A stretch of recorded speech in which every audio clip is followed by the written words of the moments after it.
guys, good morning. Good afternoon. Good afternoon Canada and US, New York. Guys, ang bagal ng proseso. Nasa border kami, mag-aantay kami dito sa immigration. Tagal ng proseso din pala. Parang Filipino style. Sorry. Nagugutom na kami. Long drive din. Kasi Thanksgiving. 6 hours drive pa to Washington.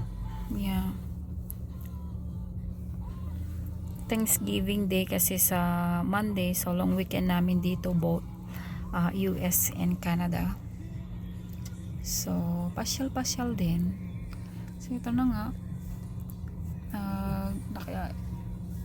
Mag-ano pa lang kami sa immigration kasi kailangan namin